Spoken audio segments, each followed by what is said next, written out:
Okay, for anyone who really, truly loves cars, the Lamborghini Huracán, well, it's always been up there, hasn't it? Uh-huh. That peak of Italian style and just raw power. So today, we're going to take a deep dive into the one everyone's talking about, the 2025 model. Our mission here is, go beyond the usual headlines, cut through the hype, and really get under the hood of this thing, understand what makes it tick. We're relying on a single, pretty comprehensive source that pulls together all the key details. We want to pull out the really important bits for you so you kind of feel like you know it inside out. Yeah, and what's really interesting is how this 2025 Huracan, right off the bat, fits into that whole supercar scene.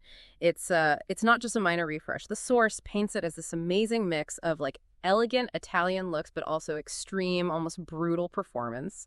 And it's got some serious tech and engineering updates under the skin, really cements its place for people who want that speed and luxury. But it also hints maybe something's changing. Right. And when you say Lamborghini, the first thing that comes to mind, inevitably, is the engine, the heart of the beast. So we're talking about the core of this Huracan 2025, a 5.2-liter V10. And here's where it gets, well, really fascinating. The source specifically says it's naturally aspirated. In a world where everything seems to be going turbo or hybrid, Lamborghini sticking with this, it kind of says a lot, doesn't it?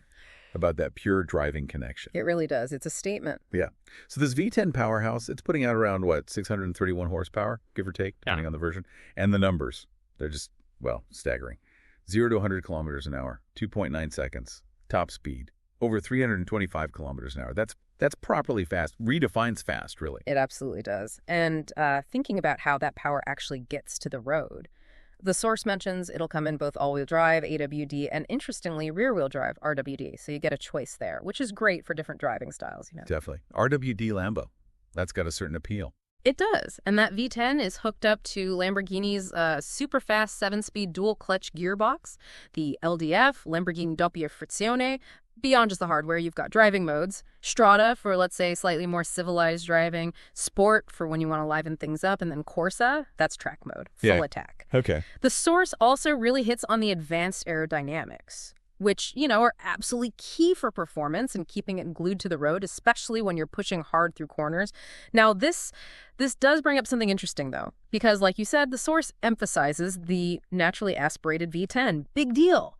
But then later on, it talks about hybrid components warranty new to this model, and it expects reviews to focus on the integration of hybrid power.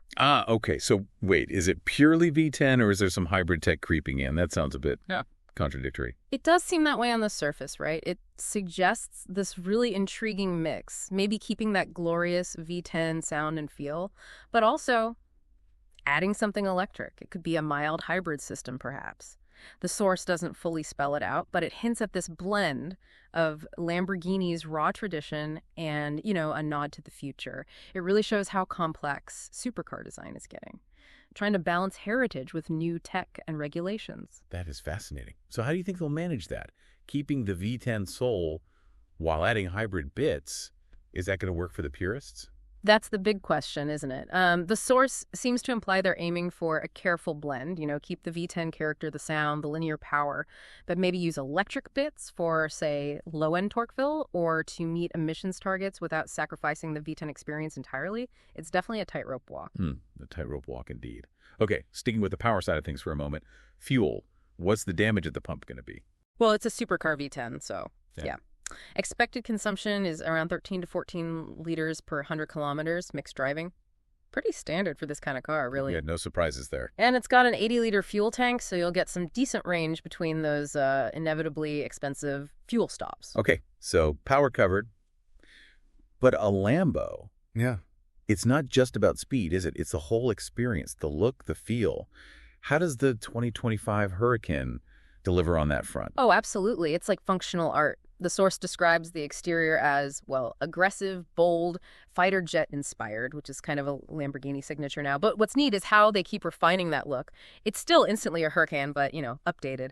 That balance between Italian drama and serious aero. And customization. I assume you can go wild with that. Definitely. The Lamborghini Ad Personam program gets mentioned, so you can choose from all sorts of crazy, vibrant colors. Think bright yellows, neon greens, electric blues, or, classic pearl white, if that's your thing. Size-wise, just to give you a sense of its presence, it's about 4.5 meters long, almost 2 meters wide, but really low, like 1.1, 1.2 meters high. And weight. Thanks to all that carbon fiber and aluminum, it's kept between roughly 1,500 and 1,600 kilograms. Pretty light for what it is. And stepping inside, does the cockpit live up to the exterior drama? It really does. The description is very clear, driver-focused. It's luxurious, no doubt, but in a very sporty way. Not plush, more like purposeful. The source mentions premium materials everywhere, fine leather, loads of Alcantara, carbon fiber trim. You see that precise stitching. It just adds to the whole feel of control, you know? Yeah, tactile. Exactly. And tech-wise, you get a fully digital driver display, which you can customize, and a pretty advanced central touchscreen for infotainment. Supports Apple CarPlay, Android Auto, has navigation, and apparently a pretty decent sound system. Though, let's be honest, the main soundtrack is always going to be that incredible, iconic V10 sound roaring right behind you. That's a huge part of the experience. Can't argue with that. Yeah. Okay, so amazing performance, incredible looks. But let's get real for a second. What's it actually like to live with something like this? Is it remotely practical? Practicality. Yeah, that's where reality bites a bit. First off, it's strictly a two-seater. No squeezing anyone in the back. And storage space. Minimal. We're talking about 100 liters in the front. That's basically enough for an overnight bag. Maybe. Okay, so not the car for a big grocery run then. Definitely not. It's just not designed for daily tours. The focus is performance, performance, performance. And linking that to the driving experience, the ride quality is described as sports-oriented par excellence, which is a nice way of saying it's firm. Firm. Right. Yeah. You feel the road. You feel everything. It's designed for maximum feedback, maximum stability, especially the track versions like the STO. Not exactly built for comfort on bumpy city streets. However, it does mention that some variants, like the EVO and Technica, get an improved magnetorheological suspension. The magnetic dampers. Exactly. That system can adjust the stiffness almost instantly, so it gives those versions a bit more bandwidth. They can be a bit more compliant when you want them to be, but still sharpen up massively for performance driving. A better balance, perhaps. So still very much a supercar, but maybe a touch more adaptable in certain specs. Yeah. What about safety? You're going incredibly fast. Yeah, safety's crucial.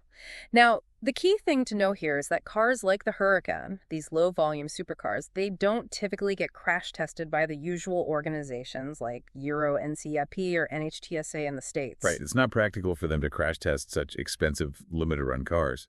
Exactly. But that doesn't mean safety isn't a priority. Lamborghini builds these with incredibly rigid chassis structures, lots of aluminum and carbon fiber, and they load them up with advanced active and passive safety systems.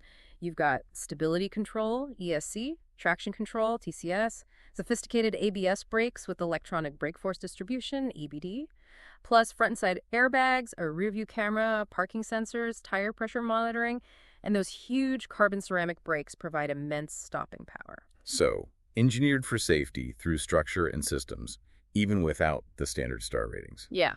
Makes sense. And ownership stuff, like warranty. Standard warranty is usually around 3 years, unlimited kilometers, which is pretty good. And if it does have those hybrid bits we were speculating about, there might be longer coverage specifically for those components. Plus, you typically get cover for paint and corrosion and roadside assistance for a few years. And just as a point of pride for owners, they're all built in San Agata Bolognese, Italy, the home of Lamborghini. Of course. Okay, so we know what the Huracán is, but how does it stack up? Where does it sit in that fiercely competitive supercar world? Here's where it gets really interesting. It really does. It's a crowded field at the top, and that V10 sound, that's its calling card, really sets it apart immediately. But who's it up against? Well, you've got the Ferrari 296 GTB, that's a hybrid V6 turbo, known for being maybe a bit more comfortable.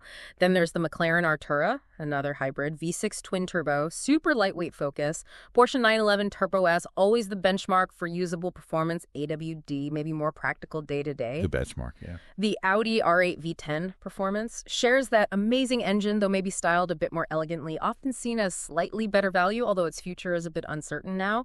You could also look at the Aston Martin Vantage V12, different vibe, more GT luxury maybe, but still hugely powerful, and even the Chevrolet Corvette Z06, mid-engine V8, much lower price point, but performance that's seriously knocking on the door of these European exotics. Wow, quite the list. So what makes someone choose the Huracán out of all those? I think ultimately it's that commitment to the naturally aspirated V10, that unique sound, the drama, the sheer Italianness of it. It's less clinical perhaps than some rivals, more emotional. An emotional choice. Mm-hmm. And emotions usually come with a price tag. Yeah. What kind of money are we talking for the 2025 Huracán? Yeah, deep breaths time. The starting price is expected to be around $250,000 USD-ish. But that's just the start. Depending on the version EVO, Technica, the Wild STO, or even the off-road Sterrato and how you spec it with options, you could easily push past $340,000 or more. Oh. And remember, prices vary a lot depending on where you are in the world. Saudi Arabia, UAE, Qatar, Europe, US taxes and import duties make a big difference. And that's just buying it. Running it, that's another story. Fuel consumption, we mentioned, is high. And maintenance. The source uses the word prohibitive. Prohibitive. Doesn't sound cheap. No. Spare parts, specialized service centers, it's all part of the supercar ownership deal. It's a major commitment, financially and logistically. Good reality check there. Okay, so let's try and wrap this up. We've covered a lot. Let's boil it down to the pros and cons. The good stuff first. Advantages. Well, top of the list has to be that stunning performance, right? The V10, 0-100 in under 3 seconds. Just immense. Incredible handling and dynamics, too, with those AWD-RWD options, the clever steering, the magnetic suspension on some models, the design. I mean, it's a Lamborghini. Breathtaking, aggressive, fighter jet on wheels. Inside, it's that mix of luxury and sportiness. Strong, lightweight structure. And yeah, we have to say it again. That sound. Absolutely. And the downsides, the sort of cons list, equally clear, really. Ride comfort is limited, especially on the hardcore versions. It's going to be stiff. The interior, while cool, is definitely cramped, very little storage space. Fuel consumption is high, as we said, and maintenance costs are, well, prohibitive, needs specialist care. Rear visibility isn't great, which is pretty typical for mid-engine cars, so you rely a lot on the camera and sensors. And interestingly, it probably lacks some of the very latest driver assistance tech like adaptive cruise control that you might find on high-end sedans or SUVs now. It's just not the focus. It's built for the driver to drive. Okay, so putting it all together, Yeah. What's the final verdict? The Lamborghini Huracán 2025, it sounds like it's still very much a pure focus supercar. A marvel of engineering, incredible design, pushing boundaries, but also maybe, just maybe, starting to weave in some future tech alongside that V10 heritage. It's definitely an experience, a statement piece. It absolutely is. And maybe that leaves us with a final thought for you listening. What do you think defines a supercar today? Is it that absolute raw, no compromise performance like a screaming, naturally aspirated V10? Or is it becoming more about integrating cutting-edge tech, hybrid power, maybe even a bit more comfort and refinement? And where does a car like this new Huracán fit? A car that seems to be trying to bridge that gap, holding onto its wild soul while maybe dipping a toe into the future. How does that change what we expect from the ultimate driving machine? Something to think about.